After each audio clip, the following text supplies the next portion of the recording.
Hello， 观众们、玩家们，是我童子军大王。今天这期节目，我不会回顾某个特定的垃圾游戏，我将会选出从我出生到现在玩过的部分主流游戏进行回顾，并且把它们从 S+ 到 F 进行一个排行。唯一的标准是 My Judgment， 认真的说，是我的喜好程度。如果有你喜欢的游戏被我排在了 F 或者 E， 那么也不要生气，因为在那时候 F 代表着 Fantastic，E 代表着 Everybody should play it。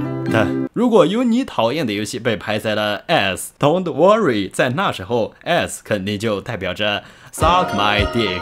但是万一我的这些排名都是认真的呢？万一我真的认为 F 就是一坨屎呢？我开玩笑的，别忘了在评论区分享出你自己的游戏排行。首先，我得给每个级别选个代表。上古卷轴5就挺适合做这期节目的开头的。我这频道的第一个视频就是上古卷轴5，但是早就删了。这是我小时候最喜欢的游戏，那时候我还买不起啥游戏，盗版就玩了上千个小时，甚至在补票之后又玩了500-600个小时。如果是装了 mod 的滚舞，我会把它排在整个排行之外，但是如果是没装 mod 的话，我会排在S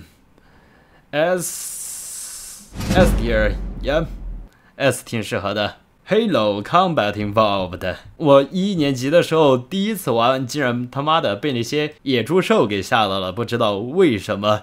A tier 我很喜欢 Assassin's Creed， 奥太爷最伟大的、最知名的游戏主角之一，没有脸庞，没有字幕，没有学过游泳。这游戏其实是育碧文系的巅峰，我又专心查明智慧、狂妄和愚昧，乃至这也是不疯，因为多有智慧就多有烦忧，加增智慧的就加增忧愁。但是游戏流程是一坨屎。D tier， 到E tier 代表着 Everybody should play it。Black Myth 悟空，我真的该排这个游戏吗？直觉告诉我，不管它排在哪一行，都会有天大的节奏。我觉得我得再开一行比较特殊的，不敢排名级别。感兴趣的朋友们，直接去看那期黑神话的回顾视频就好了，我就不在这里评价了。我得再给这一行加个标准，不适合我的。我不是魂玩家，魂系就都放在这里。质量效应3部曲缺一不可，这是我最喜欢的游戏系列，荡气回肠的故事和讨人欢喜的角色，结局也让我惆怅了很久。这3部不好拆开，都放在一起。S 加妥妥的我最喜欢的其实是质量效应3，虽然节奏可能是这3个以内最大的一个，但是它给我的感情波动其实要远远比其他2个要大非常的多，排在最前边。B 良好给生化危机2，是生化危机系列里我最喜欢的一部，我人生里有一半的时间都留着那样的发型，暴君的脚步声配着音乐也非常有压迫感，但是我并不怎么喜欢这种解谜，给门找各种颜色的钥匙，非常的无厘头。较差的 D Naruto and Boruto， 主线几乎就是毫无营养的收集 PPT 回忆，7分化作大分，3分化为 Uchiha Hikari。如果不是这女主的话，我绝对会把它放在 F tier， 但是她有女主。接下来就是真正的 F， 刺客信条奥德赛，我才刚刚做了一期视频，不想再评价一次了。现在还差一个 C， 平庸的 C， 非常多游戏都会出现在这里，但现在选出个代表还有点难度。2077本体相当的平庸，角色塑造一言难尽，但 DLC 水平就好了不少。本体 C， DLC 给一个高 A 吧。现在就是给下面所有游戏排名了。首先，辐射，我最喜欢的系列之一。辐射1虽然 bug 奇多，游戏体验非常糟糕，但也有系列最深刻的结局。单说剧情的话，我还最喜欢的就是这部，放在良好的 B 吧。辐射2绝对是 S， 我认为它是传统 CRPG 中仅次于博德之门2的存在。辐射3，我是 Alpha， 也是 Omega， 我要把生命泉的水白白赐给口渴之人，所有的地方都非常的好，除了结局那个说服电脑总统非常的弱智，投资鉴定 A 吧 A tier。辐射新维加斯被认为是最好的辐射，我没意见。五边形战士不错的队友，非常多的选择，还有3个我很喜欢的 DLC， 就是蓝调、死前、赤诚之心。把死前单独拿出来，我也会给一个 A， 但我不喜欢孤独之路 New Vegas definitely S tier。辐射4最有争议的辐射正传，但我很喜欢，非常的好玩。还有系列最令我印象深刻的角色塑造。以及一个霸道的开头 ，S 或者 A 我都可以给 S， 靠后的 S 吧。接下来就是《刺客信条》系列 ，Sorry 玉碧粉 ，Ezio 3部曲，我的童年回忆。当时可能还能看，但现在已经完全腐烂变质了。智障的剧情，丢盔卸甲和 BOSS 一起打拳，还突发善心饶过他，尽管他杀了你自己全家，全部都是你。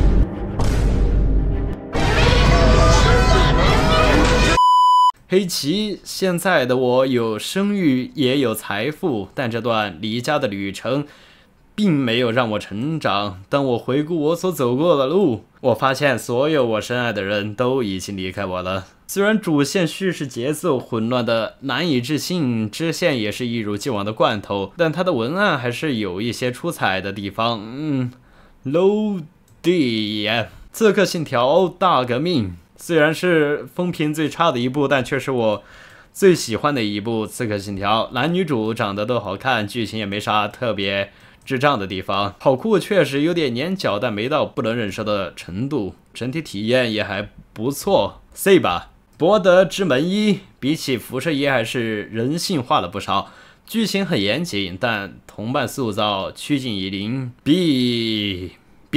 博德之门2真正的重量级 ，BioWare 的巅峰 CRPG 本身，精彩的支线，生动的角色，自由的选择，每个浪漫角色甚至还有专属 BGM。提醒后期的我，记得把 Ari 的 BGM 放10秒钟，别放超过了，因为再放油管就得收我版权费了。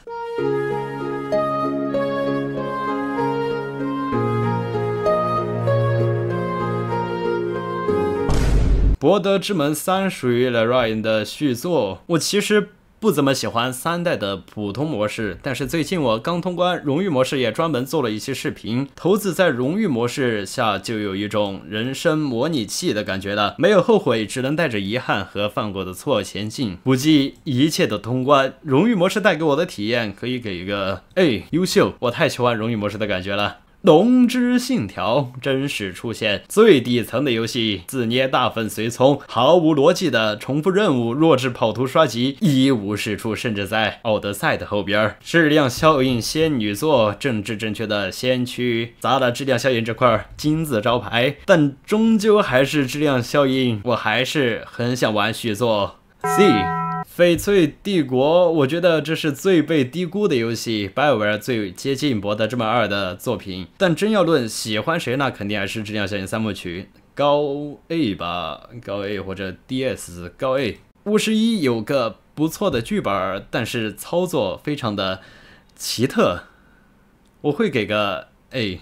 52也不错，但是这套操作对于一个2011年的游戏还是非常的落后，毕竟天际也是11年的，来回跑图非常的难崩，仍然是个挺好的游戏，比良好。53系列真正出圈的作品，应该没有哪个 RPG 玩家不知道它，但很遗憾，只有很少一部分人玩过前作，所以在玩53的时候，确实有那么一点剧情理解的问题。除开他自己本身叙事也有问题之外，突然恢复记忆的 Garrow， 突然登场的 Yennefer 和 Ciri， 优点就是体量非常的大，支线主线都非常用心，还有2个甚至超越了本体的 DLC， 世界上最好的RPG 之一，我会放在 Low S。2部生化危机4代的游戏质量无可挑剔，但我并不喜欢这样的无厘头解谜设计，所以放在2代的下边。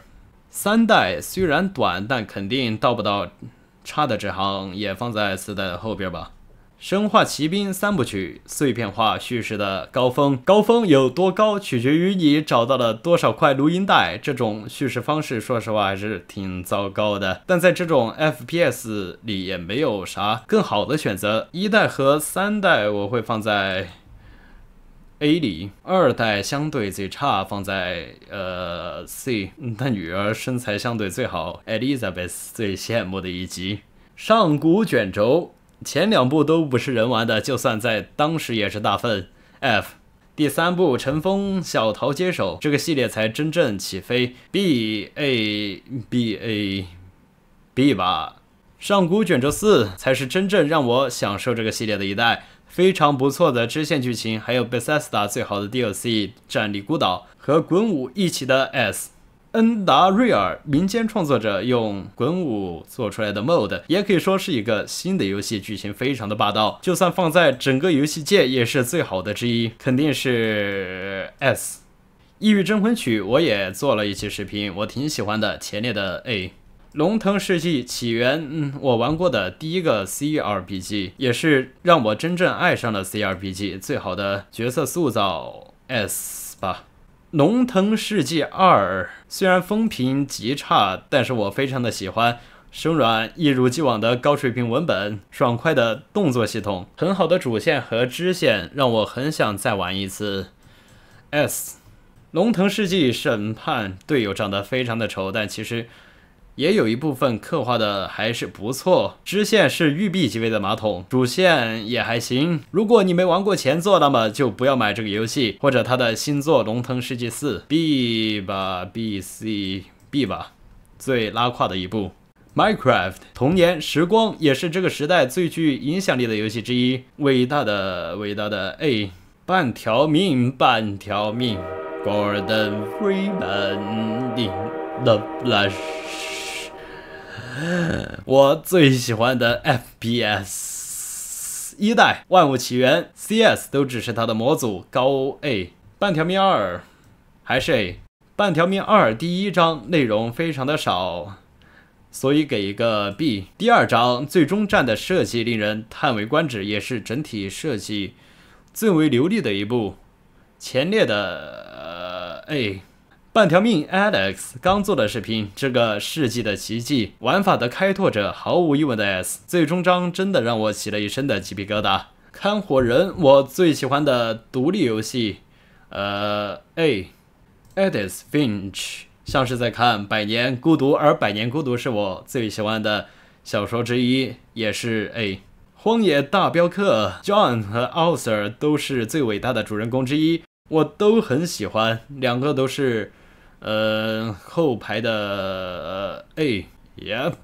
下一个重量级星空，节奏除了黑猴以外可能是最大的一个，骂过夸过，但对我个人来说还是喜欢的，也是 A 吧。天外世界又是个开放世界太空 RPG， 新维加斯的精神续作，每个队友都非常奇葩，但总体来说还算喜欢，下位的 B 吧。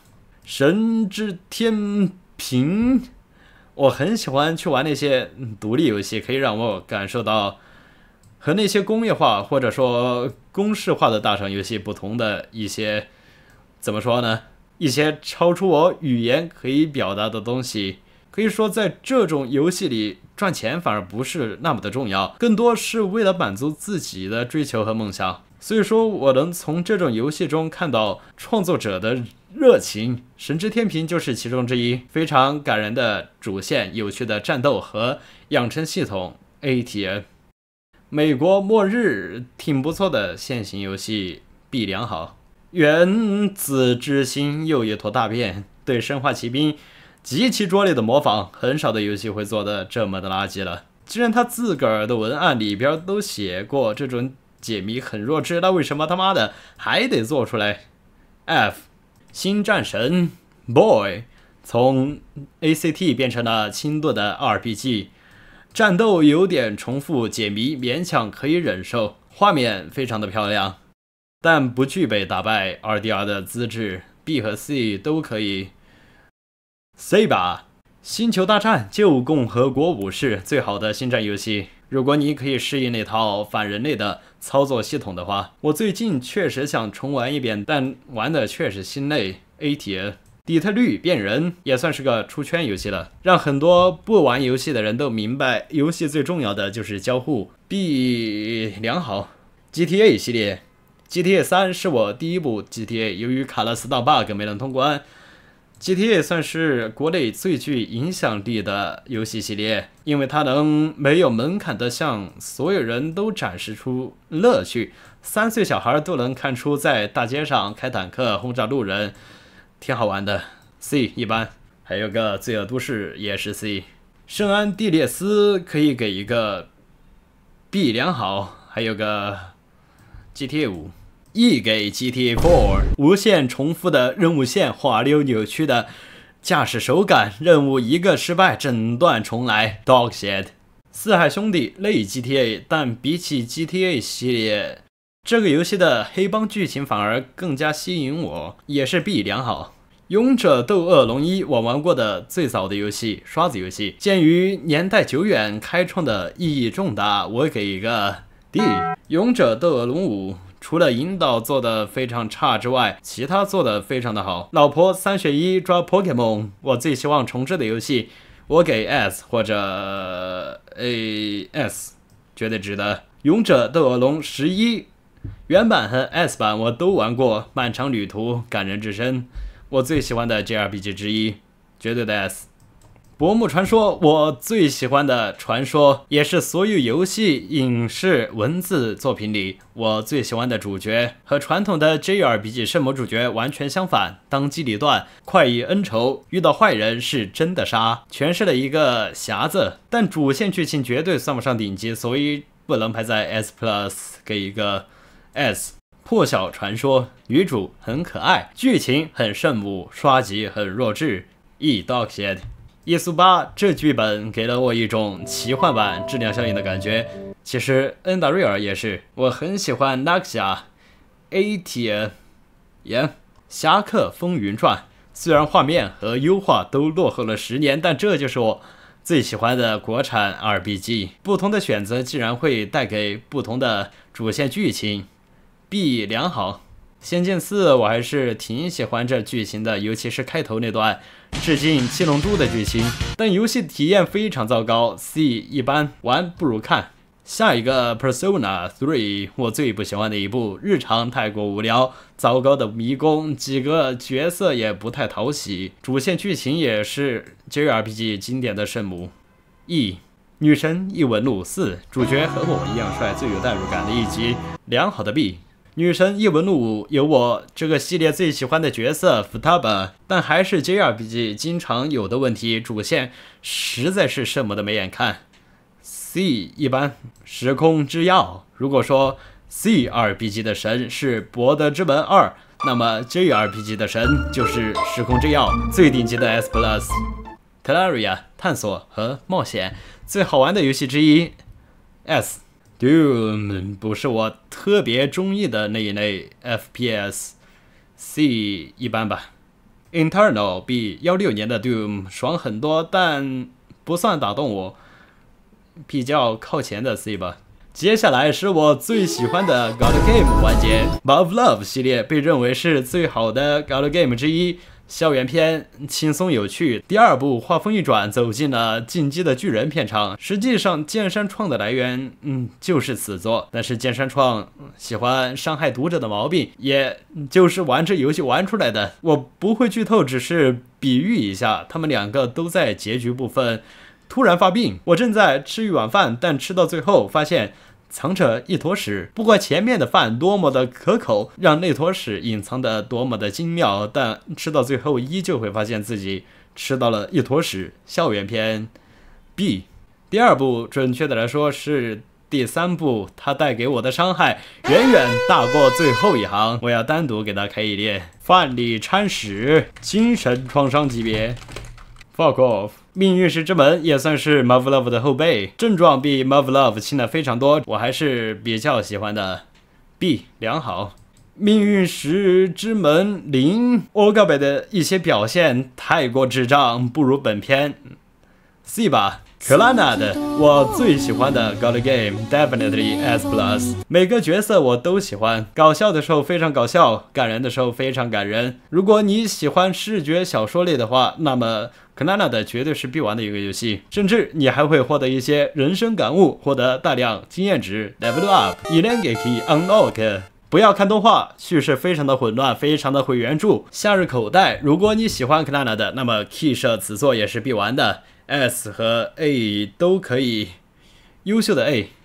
水仙剧本简短有力，两首神曲也是优秀的 A。God Game 篇结束，下一个游戏远哭。远哭3小学时玩过，画质看上去最好的游戏，设计手感也非常的好，潜行烧光，整个据点在当时的我看来也是非常具有吸引力的，前列的 C 吧。4代我觉得是育碧的巅峰，喜马拉雅香格里拉的传说。虽然尽管现在可能玩不下去了，但当时真的是给狠狠的震撼了一把。B 吧。远哭5最糟糕的一代，糟糕的玩法，糟糕的叙事。E 铁。远哭6育碧临死前的回光返照居然有点好玩，反派智力很低，屁事不干就等着主角团打上门。放在和远哭一起的3C。杀出重围人类革命，我最喜欢的 Cyberpunk 游戏，深刻的主线，深刻的支线，还有目前为止最好的说服系统。初代我没玩过，人类分裂也忘光了，就不评价了。人类革命 S， 最顶级的 A。骑马与砍杀，让我小时候整天沉迷的游戏，非常的粗糙，非常的好玩。A 级。使命召唤系列，这应该是我玩过的第一个3A 大作。在我还很年轻的时候，用的就是幽灵和141的头像，一段中二到他妈的不堪回首的童年时光。现代战争3部曲，我给良好的 B， 良好的 B， 还有个8代战争世界没有现代战争给我的印象深刻，所以给个 C。 高级战争是我玩过的最后一部使命召唤，但是现在也基本没啥印象了，所以也是 C。 Genshin Impact 我是玩过的，还是开服玩家。刚开始的时候其实是挺好玩的原神，但现在一手好牌打得稀烂，一 tier dog shit。 最终幻想7我入坑的一部，准确的说是那个05年的 3D CG 电影，当时我还以为游戏的画面也是那样，结果一玩才发现原来是个塑料小人建模，当时还以为玩到盗版了，但我还是比较喜欢的。极限起源版比良好，重制版剧情魔改，拖沓的要命，跑图繁琐，战斗无聊，主角很圣母，大量没有任何营养的选择，每个人都感觉有点智力障碍，大概就是反派要炸死所有人，但主角团就处在原地，一脸震惊的看着他，不慌不忙的启动炸弹。当时原版 FF7 看不出来，是因为塑料小人的便宜演出，就是这种感觉。而现在画质高清了，问题一下就出来了，太他妈的蠢了。一体 FF13 画面和 CG 都震撼了当时的我，让当时上小学的我想和 Nightling结婚。 B 体最终幻想15 Sasuke 和他的基友传奇，我的老婆半路死了，我的兄弟藏进了 DLC， 我的结局留在了小说，我的评价留在了 E， 但还是要比7的重制版要好一点。八方旅人 Shady Game， 如果自己没实力还想骗钱，那么就说自己的游戏很复古就行了，这个年代还在搞暗雷雨滴，那确实很复古。E 体死亡搁浅据说是个2级分化的游戏，确实不符合我，优秀的配乐支撑不了空洞的 gameplay。 一体泰坦陨落2还是挺不错的，和Internal 一样的 C。 光环2和3还有致远星，这3个没有1代那样的大反转，我会把这3部放在一般吧。光环4 343接手后的第一部出场即巅峰， Cortana 的告别成为了我整个系列印象最深的一幕。照顾你是我的责任，我们本应互相照应。顶级的 A。可惜在这之后，系列就持续低迷。5代 Cortana 打赢复活赛，但是黑化，主角也不是士官长，无限新欢武器妹，所以光环5一无是处的是 Halo Infinite 和一无是处。一步之遥的 E， 最后一个游戏《地铁2033》有一个非常深刻的结局，但是游玩的体验比较糟糕，有点像是辐射1带给我的体验，所以就放在相近的前排的 B。OK， 这就是所有的了。虽然还有不少没选的，但是那样视频时长就实在太长了。别忘了在评论区分享出你的游戏排行，我们下期再见。